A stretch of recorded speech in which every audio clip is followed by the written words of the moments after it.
Vinicius Junior a parlé de Kylian Mbappé en interview après la finale de la Coupe Intercontinentale. On va voir tout ça dans cette vidéo. Salut à tous, les gars, c'est Azial. Aujourd'hui, on se retrouve pour une nouvelle vidéo où on va revenir sur la déclat de Vini. Ça va nous permettre un petit peu de parler de l'alchimie, de la complémentarité et surtout, c'est quelque chose que j'ai remarqué, je pense que je suis pas le seul et on va en parler, mais Vinicius est quand même très sympathique avec Kylian Mbappé depuis le début de la saison. Je sais pas si je suis le seul, je ne pense pas, bien évidemment. Je pense que vous aussi, d'ailleurs, ça a donné un bon nombre de blagues sur les réseaux, mais depuis le début de l'année, mine de rien, heureusement qu'il y a Vini pour faire des sacrés cadeaux à Kylian Mbappé, parce que sinon les stats du français seraient encore moins élevés qu'elles le sont actuellement. Et on pourrait encore plus remettre en question son début de saison qui est quand même très mitigé si on est gentil.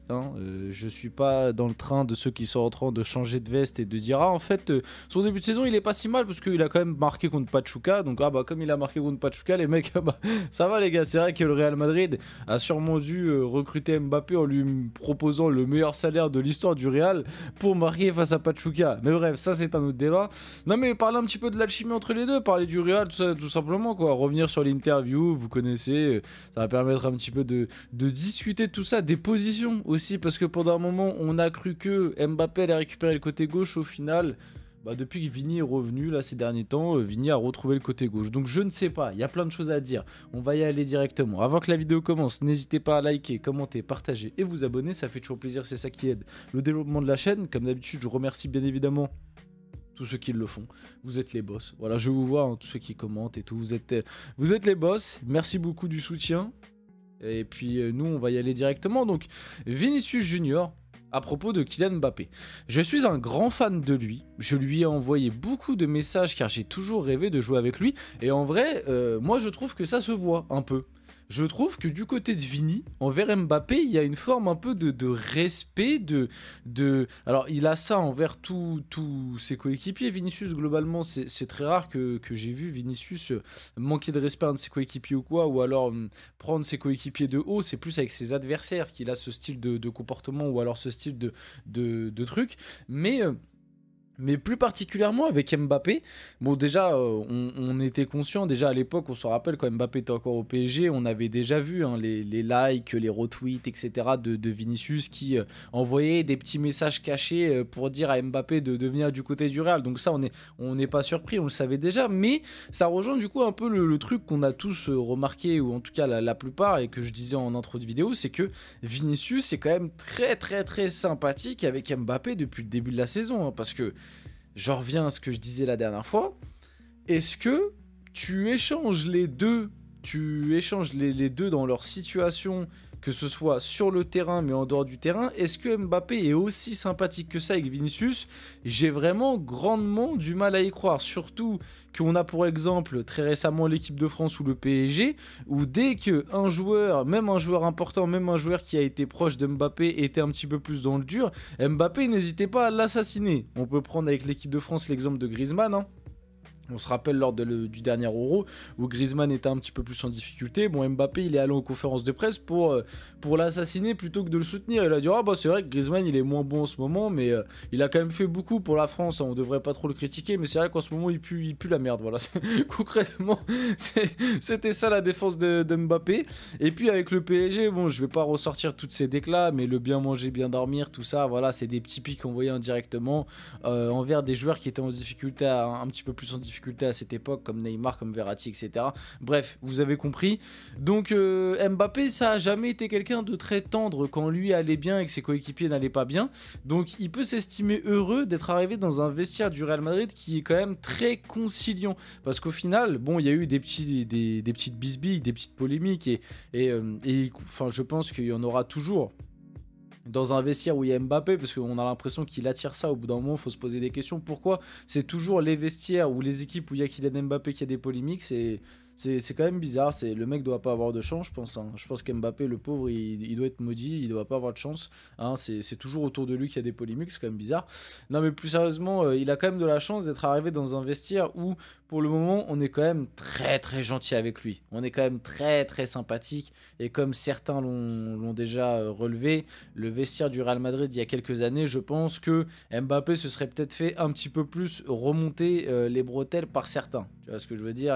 Parce que là, mine de rien, tu as un petit peu moins de leader dans ce vestiaire, de gros caractère, là où à une certaine époque, je pense que tu ratais 2 pénaltys d'affilée. Et t'avais des déclats ou des attitudes sur le terrain qui n'étaient pas forcément bonnes. Je pense que tu te faisais attraper par la patrouille il y a quelques années au Real. Mais bref, donc pour en revenir au cas Vini Mbappé, l'admiration et le côté grand fan, toujours rêvé de jouer avec lui de Vini, en vrai, je trouve que tu le ressens un peu sur le terrain. Il y a ce truc un peu, et même, vous vous rappelez, on le disait à une époque, il y a quelques temps, et il y avait ça aussi un peu avec Bellingham, où il y a vraiment ce truc de vouloir chercher Mbappé. Et on se rappelle quand dans la période où il allait vraiment, vraiment pas bien, on disait, mais on a l'impression qu'ils veulent le faire marquer comme si c'était un papy ou un mec qui était vraiment dans le dur. Et puis, on essaye de lui donner des ballons, tu vois, et limite, des fois, ça en devenait un petit peu malaisant, malsain, parce que c'était en mode, bon, vas-y, on gagne 1-0, maintenant, l'objectif, ça va être de faire marquer Mbappé, tu vois, ça va même pas être d'essayer de marquer le 2-0, ça va être essayer de faire marquer Mbappé. Et c'est vrai que, du coup, par rapport à ça, du côté de Vini, on ressent cette admiration, ce côté vouloir jouer avec lui, etc. Même si bon, je pense bien évidemment que Vini, demain, demi-finale de Ligue des Champions, s'il y a un penalty à prendre, il va le prendre. Enfin voilà, les moments importants, je pense que le collectif comptera plus et l'individualité elle-même comptera plus que vouloir faire briller Mbappé. Même par rapport au penalty, tu vois, j'en ai pas parlé, mais Vinicius a quand même laissé beaucoup de penalty à Mbappé, mine de rien, depuis le début de la saison, même s'il y a eu aussi des penalties tirés lorsqu'il était pas là. Mais Vini, je crois, en a laissé 2 ou 3. Si je ne me trompe pas, c'est 3. Il me semble que Vini a laissé 3 penalties à Mbappé depuis le début de la saison alors qu'il était sur le terrain. Donc c'est quand même pas mal, mine de rien. Donc, maintenant que tout ça est dit, donc la deuxième partie de la décla, c'est un très grand joueur depuis longtemps, on s'admire mutuellement.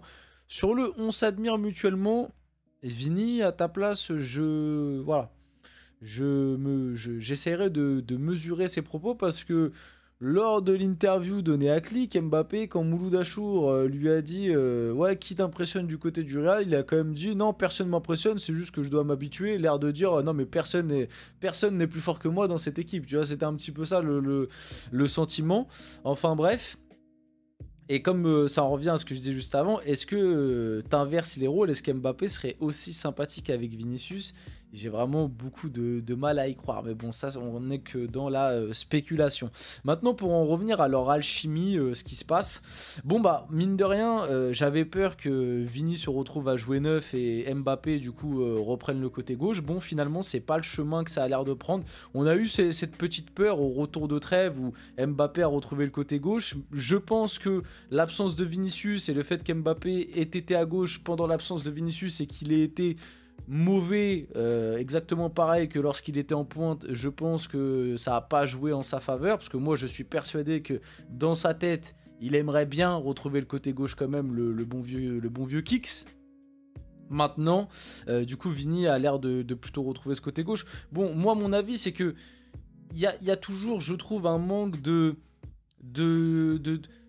il y a un manque entre les deux, enfin même entre les trois, j'ai envie de dire, quand il y a Rodrigo qui est là et même Bellingham.